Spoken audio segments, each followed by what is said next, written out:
Muy buenas noches. Vamos a tratar en esta oportunidad un conflicto que está en pleno desarrollo y que es atingente y nos importa o debiese importarnos a todos porque tiene que ver con nuestros niños, con los adolescentes que están en su etapa de educación y formación en el sistema educativo nacional, y en lo regional nos importa también porque es lo que tenemos como entorno más directo, más cercano. Hoy han ocurrido algunas novedades respecto a este conflicto, pero para hablar con alguien que está montado en este caballo de la educación desde el punto de vista gremial, hemos invitado al presidente del Colegio de Profesores de Arica, don Carlos Ojeda. Bienvenido, don Carlos, a Morrovisión. ¿Cómo está usted? Muchas gracias por la invitación. Gracias por aceptarlo. Mire, don Carlos, el conflicto ya está más o menos en conocimiento de prácticamente todo el mundo. Sabe que ustedes están en paro, ¿verdad? Resistiendo y pidiendo, conversando, negociando, dialogando para lograr una solución a los problemas que le aquejan en esta oportunidad. Entiendo también que hoy hay algunas novedades que son interesantes de comentarla. ¿Por qué no nos hace una presentación y una síntesis de cómo va este conflicto, pues? Bueno, encantado. 2 semanas de paralización, sí, prácticamente, después de un año de intentos de conversar con el gobierno. Ya. Esto ha sido un largo proceso porque inicialmente se partió por generar una mesa de conversación con el Ministerio de Educación, una mesa de conversación con la Comisión de Educación de la Cámara de Diputados, Ya.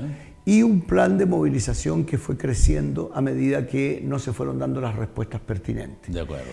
En definitiva, este programa elaborado por el Colegio de Profesores se hizo también en consulta a las bases, es decir, se invitó a las bases a ver cómo íbamos a enfrentar una serie de dificultades que teníamos, partiendo por algunas cuestiones emblemáticas como la deuda histórica, por ejemplo, claro, que ha estado durante 40 años décadas, en la palestra, ¿no? 40 claro, años, sí, del año 81 que se genera.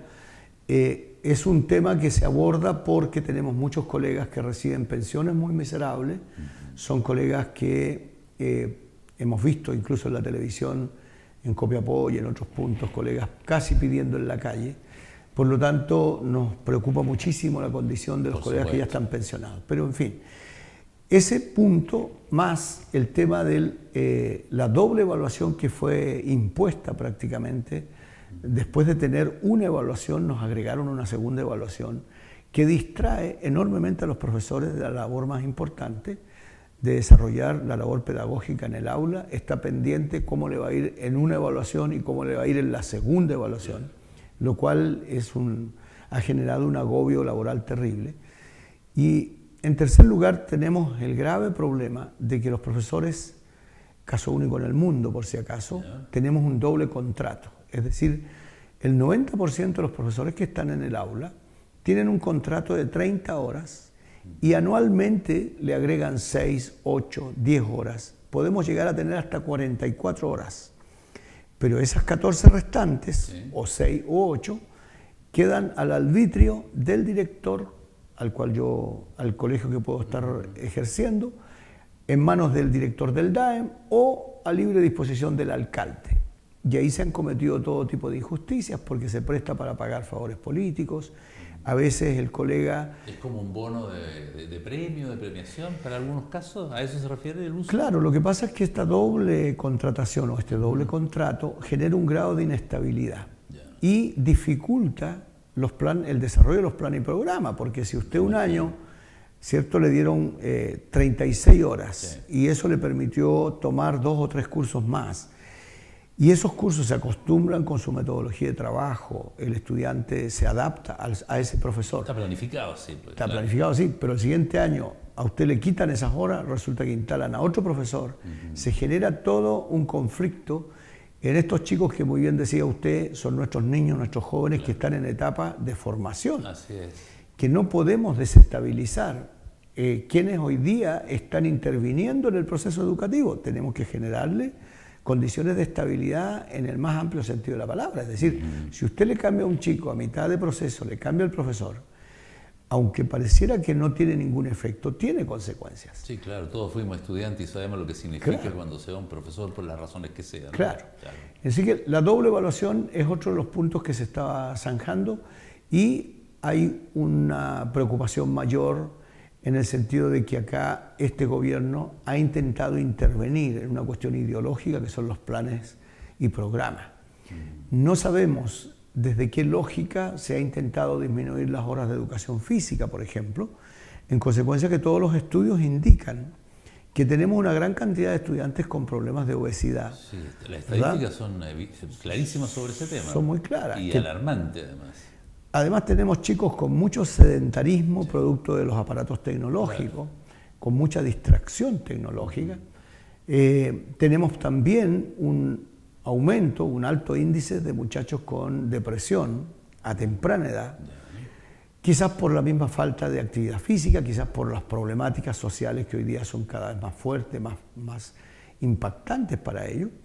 Por lo tanto, no se entiende cómo se reduce en el plan y programa horas de educación física. Por otro lado, se reducen las horas o quedan como electividad las horas de historia. Claro, que también es poco claro cuál es el motivo de eso y las consecuencias que va a tener, ¿no? Exacto, porque la historia tiene que ver con la memoria. Así es, claro. En el proceso, en estos chicos que están en crecimiento, tanto niños como adolescentes, los adultos ya tenemos la corteza ya finalizada, sí, en fin. En ese proceso, la memoria es tremendamente importante. Y sobre todo la memoria histórica, porque esa memoria histórica, que es la asignatura de historia, filosofía y otras, le permiten poder tener reversibilidad para hacer un análisis de la realidad actual y proyectarse a futuro porque tiene puntos de vista, tiene elementos de comparación. La memoria histórica es muy importante en el proceso de la formación integral. Bueno, además que nos da identidad, ¿no? Como país, como cultura, como sociedad. Sobre todo eso. Porque si queremos, por ejemplo, esto relacionado, y me permite un paréntesis, sí, ahí, claro, estamos hablando de un plan alto altiplano, ¿verdad? Para consolidar la frontera. Exacto. Sobre todo por los problemas que mencionábamos antes fuera de cámara, claro, que estamos limitando con 2 países. Somos 3 países que interactuamos. Exacto. En la zona fronteriza, claro, el ejemplo de la escuela en Bisbiri, por ejemplo, sí, donde la mayoría, sí, de los alumnos son bolivianos, sí, poquitos chilenos, pero también están bombardeados por medios de comunicación bolivianos, peruanos, y los chilenos no estamos presentes. Así es. Está hablando solo de medios de comunicación. Imagínense que esos chicos no sepan quién fue Bernardo Higgins, Arturo Prat, en fin, porque eso, claro, es electivo. Entonces, la, claro, confusión de identidad, ¿no?, de pertenencia, el sentido de pertenencia, Claro. ¿cómo se va a generar? Claro, por eso le digo que no se entiende desde dónde sale esta lógica de convertir una asignatura de historia tan relevante, que sobre todo, como dice usted, genera una identidad y marca referencias de cómo han sido los procesos históricos para llegar a lo de hoy día. Así es. Que tiene que el muchacho entender que esto ha sido parte de un largo proceso que tiene antecedentes. Claro, no nacimos que no ayer. Es una cosa, claro. Este que país no nació ayer. No, lógico. Claro, y que no es una cosa es extraño en todo caso. Profesor, pero avanzando en el tema y entendiendo el nivel de dificultades, ¿cómo se puede sintetizar el día de hoy? Hoy viernes, que ustedes tuvieron una asamblea, tienen información o van a generar una asamblea, producto de un acercamiento. Mire, el gobierno afortunadamente, producto obviamente de estas marchas y esta marcha apoteósica en Valparaíso, al Congreso, en fin, se allanó a conversar finalmente, después de no haberse tenido estos espacios de diálogo, y el día de ayer se sentaron en una mesa de negociación, tanto el gobierno como el colegio de profesores, y presentaron una propuesta. El gobierno presentó una propuesta al colegio y esa propuesta... ¿Es la primera que presentan? Es la primera. Ya, o sea, hubo que esperar 2 semanas aproximadamente para saber qué pensaba el Ministerio de Educación. Claro, claro. Lo cual es lamentable porque, bueno, significó, ¿no es cierto?, una paralización, ausentarnos del aula, pero en fin. El día de ayer se entrega una propuesta. Hoy día se está analizando en todas las regiones del país, en todas las comunas. En este rato los colegas están dialogando en nuestra sede y el día lunes nosotros lo vamos a llevar a consulta. La diferencia entre la conducción del Colegio de Profesores en el proceso anterior a este es que esta conducción ha sido muy inteligente y muy adecuada a lo que hemos pedido siempre los profesores, Ya.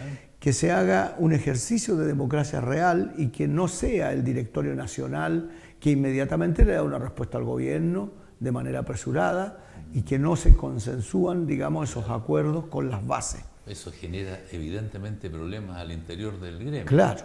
Así que en ese sentido, tanto el llamado a paro con lo que comentaba antes, que tuvo distintos momentos, ahora la respuesta también va a ser consensuada y los colegas tendrán que decidir si aceptan esta respuesta del gobierno o la rechazan. Claro. Dentro del petitorio, la respuesta que está dando el gobierno, hay altas probabilidades que se resuelva el tema de la contratación de la extensión horaria, es decir, que pasen a ser propiedad del profesor la extensión horaria, este doble contrato. Que se elimine la doble evaluación y se quede con una sola evaluación. Volver a lo que había. Claro, volver a una sola evaluación. Se mantiene instalada una mesa para resolver el tema de la deuda histórica, con la diferencia que antes nunca se sentó digamos, al ministro de Hacienda. En esta oportunidad, para esta conversación, Que es el hombre de los recursos. el que pone los recursos, va a estar el Colegio de Profesores, estaría el Ministerio de Educación y estaría el ministro de Hacienda, o Hacienda, digamos, con sus representantes, para ver cómo se colocan los recursos para enfrentar eso, pero no hay una solución inmediata para el tema de la deuda histórica, quedaría ahí pendiente. Lo más lamentable es que las colegas de educación diferencial que estaban exigiendo la mención, la titularidad, el reconocimiento de la titularidad, eso no fue resuelto, queda postergado por un tiempo, y porque no existen los recursos según el gobierno. Y veremos si también esto avanza en el tiempo. Esperamos que las conversaciones continúen y tengamos la posibilidad de que también estos puntos que van a quedar pendientes se resuelvan. Sí. Hay un tema también muy relevante que fue abordado, que tiene que ver con la violencia que se ejerce a veces contra los profesores, esta violencia que a veces no ha estado atendida lo suficientemente. ¿Dónde se ejerce? Esa violencia ha venido de parte a veces de los apoderados hacia profesores que han sido golpeados, maltratados en algunos establecimientos. ¿Se produce diferencia de opinión entre los apoderados respecto a si apoyan o no a los profesores? ¿A eso se refiere? Hay una presión, claro, lo que pasa es que a veces los apoderados no entienden los procesos de evaluación que hacen los profesores. A veces hay una fuerte situación de crisis en ciertos colegios que están ubicados en barrios con una vulnerabilidad, de alta vulnerabilidad, con problemas serios de delincuencia, de consumo de droga. El entorno a veces de ciertos establecimientos es bastante delicado, bastante peligroso, y a veces ciertos profesores han sido sujetos de golpes y de apremios de parte de apoderados. Profesor, pero eso se presenta, mi primera pregunta relacionada con lo que usted está mencionando, ¿se presenta en todos los colegios, tanto públicos como privados, privados subvencionados, o es en algunos colegios públicos nada más, relacionados con el DAEM, por ejemplo? Mayoritariamente municipales, porque somos los que atendemos los alumnos más postergados. Ahora, en segundo lugar, si es así, el municipio no debiese haber tomado medidas. Ya van a entregar el DAEM a finales de año al nuevo sistema de acuerdo a la reforma, pero hasta ahora no pudo haberse pensado, y aún es tiempo porque el año escolar no ha terminado. Y una de estas situaciones se puede presentar mañana. Eso, nadie sabe cuándo va a ocurrir. ¿No podría, así como hay guardabosques para los parques y jardines, no podría haber un personal de seguridad en esos colegios? No, no se permite aquello. En Chile, en estos ámbitos, no está establecido aquello porque es muy delicado el tema. En todo caso, en Arica nosotros no hemos tenido muchas de estas situaciones, más bien en Santiago, en barrios y somos en comunas. Más tranquilos acá. Sí, aquí no hemos tenido muchos casos, pero como es una situación nacional, se tiene que abordar como un conflicto nacional y que requiere un proyecto de ley, es decir, cómo se va a sancionar aquella situación que se presenta. Al apoderado o representante de un niño que agredió a un profesor. Exacto, todo tipo de agresión que sufre un profesor. Pero eso pasa también muchas veces por la violencia que puede estar siendo ejercida desde los equipos directivos hacia un profesor. digamos, acoso laboral, acoso sexual, digamos, pueden haber situaciones que tienen que estar normadas y que tienen que tener un piso legal para poderlas enfrentar, que hasta el momento no existían. Pero perdón, si bien es cierto, puede que no haya existido como usted lo dice, pero son faltas o delitos que deben estar tipificados en la legislación chilena, ¿no? O sea, se podría recurrir a través de una denuncia a la Fiscalía, por ejemplo. ¿Por qué tener que hacer una legislación específica para eso? Estamos llenos de leyes para todo, ¿no? Claro, porque ocurre en un ámbito específico, dentro del ámbito educacional. En sí, el pero es un delito igual, ¿no? Es un delito igual, pero, digamos, refuerza la posibilidad de que los directivos, los directores encargados de la administración de este establecimiento cuenten con algunas atribuciones legales. Hasta el momento, la persona afectada tenía que recurrir a la justicia ordinaria, en términos como cualquier otro ciudadano. Pero en este caso, si se da la situación dentro del ámbito laboral y dentro, circunscrito, en el ámbito educacional, se agregan algunos elementos legales para resguardar, porque es un ámbito que implica una situación de riesgo en términos de si está ubicado en un sector X y permanentemente suceden allí por la relación que se establece con el barrio, con los hijos, con los apoderados. Ahí hay una dinámica que a veces no puede quedar solamente como sujeta de una dificultad que yo voy a ir a hacer la denuncia como profesor, como si me ocurriera en cualquier parte. Me está ocurriendo implica el entorno. Exacto, el entorno. Y agrega algunos elementos legales, digamos, para que se resuelvan en ese ámbito. De acuerdo. Bien, profesor, lo interesante de todo esto es que, como toda negociación, aunque se genere a partir de una crisis, claro, que donde no se conversa, una de las partes no quiere dialogar, así es, ¿verdad? Pero ya ese puente ya se estableció por lo que usted comenta. Se generó. Claro, el Ministerio ha hecho una propuesta. Como en toda negociación, tampoco uno puede lograr el 100% de lo que está solicitando o exigiendo, o que en realidad es una necesidad que ustedes conocen muy bien dentro del ámbito de la educación, por lo tanto saben por qué la están solicitando, pidiendo. Correcto. La deuda histórica parece ser el tema que nunca se quiere tratar, ¿no? O sea, normalmente se termina diciendo, lo que pasa es que el volumen de la deuda ha adquirido tal dimensión que es impagable, o sea, el Estado no está en condiciones de pagarla, pero tampoco surge una alternativa que pudiese, a lo menos, llegar a paliar en parte, ¿verdad? Claro. Algo que puede ser no es una solución mágica. Esto, como hablábamos, le corresponde al ministro de Hacienda, es una decisión de voluntad política de todos los sectores. Fundamentalmente eso. Mire, todos hemos estudiado en un colegio, en un liceo o en la universidad, pero en este caso es la educación básica y media a quien estamos refiriéndonos.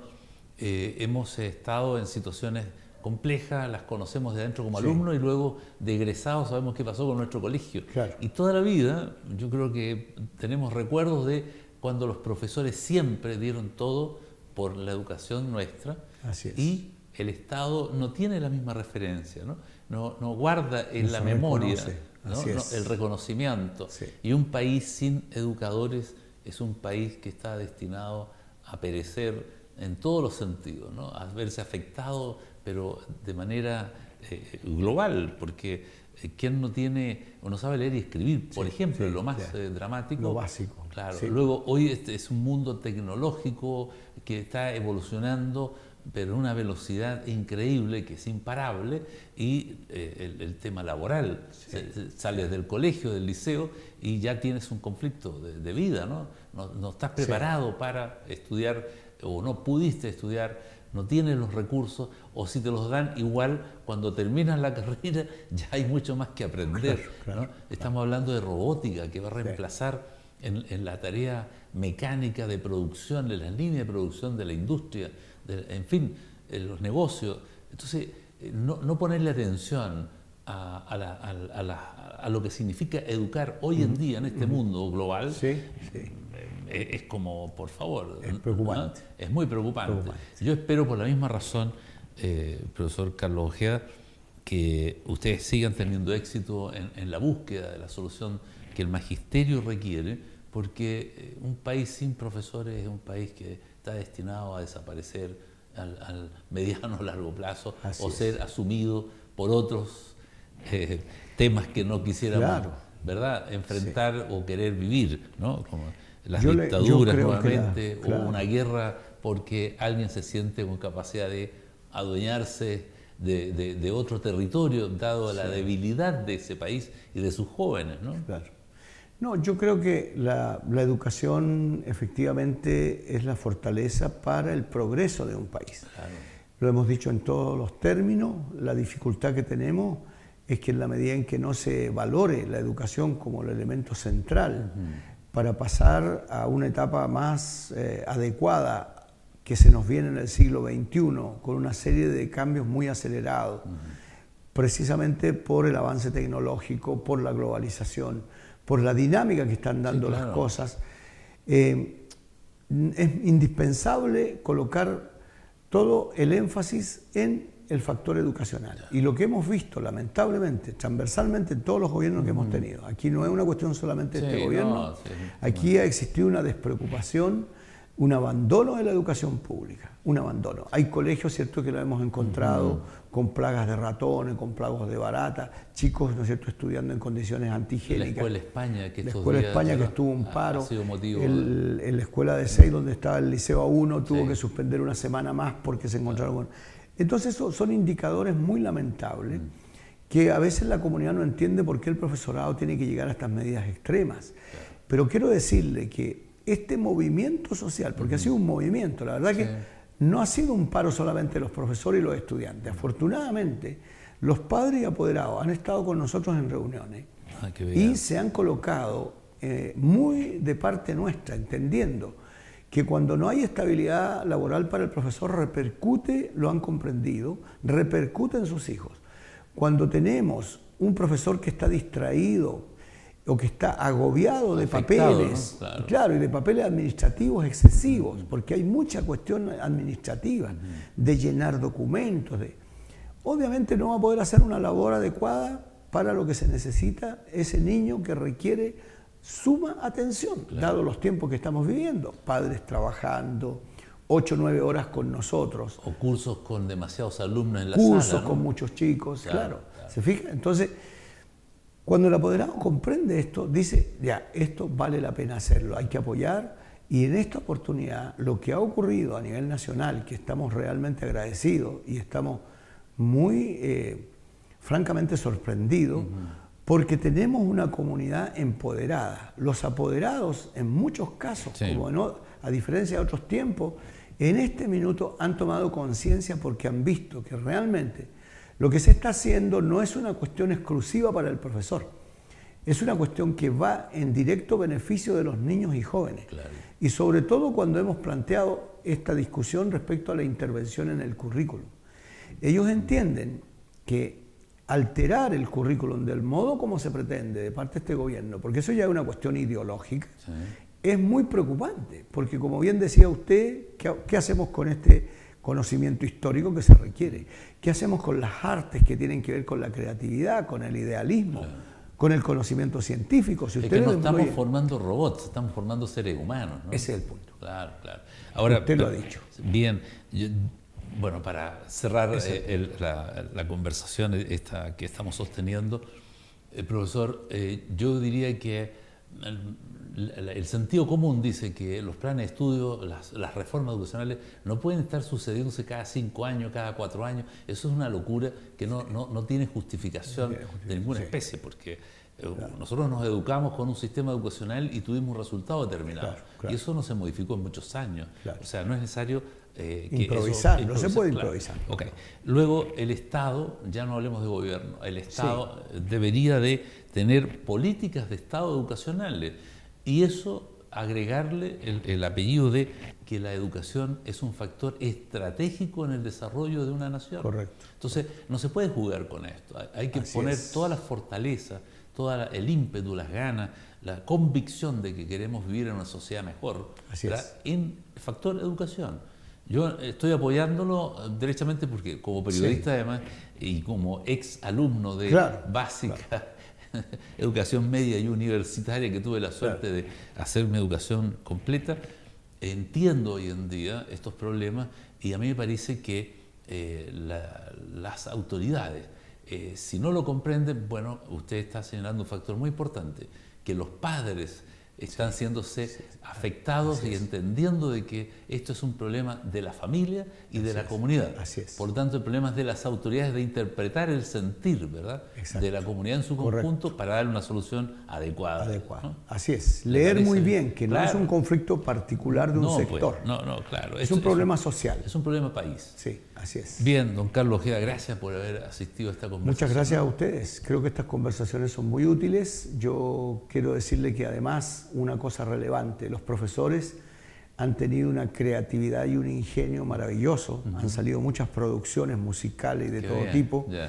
Y esa marcha que se hizo en Valparaíso, que yo la llamo una marcha bíblica, apoteósica, 8 kilómetros con profesores de todo el país, creo que fue el resorte que logró finalmente que se llegara a una conversación, por lo menos a una mesa de negociación, y esto termina con una consulta que es el día lunes entre las 8 y la 1 de la tarde, entre las 8 de la mañana y las 13 horas, los profesores van a poder asistir a nuestra sede para marcar si aceptan esta propuesta o la rechazan. Y si la aceptan, el martes estarían volviendo a clase probablemente. Y si acepta la oferta, el martes estaríamos volviendo a clase, y si no la aceptan, tendríamos que ver cómo nos vamos a replantear. Conversar. Exacto.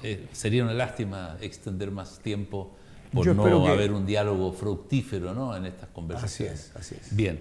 Bueno, le reitero, profesor Ojeda, nuestra satisfacción de haberlo tenido esta noche y permitir que la teleaudiencia, los televidentes puedan escuchar esta conversación, más bien su relato, su descripción de lo que ha sucedido con este paro de los profesores, y esperamos, como todos deseamos, que esto tenga, no un final feliz, pero sí un buen acuerdo que permita seguir avanzando en el progreso y desarrollo de nuestra comunidad, ¿no? Muchas gracias. Bien, gracias a usted. Muy bien. Bien, vamos a unos comerciales y luego más noticias en Notivisión.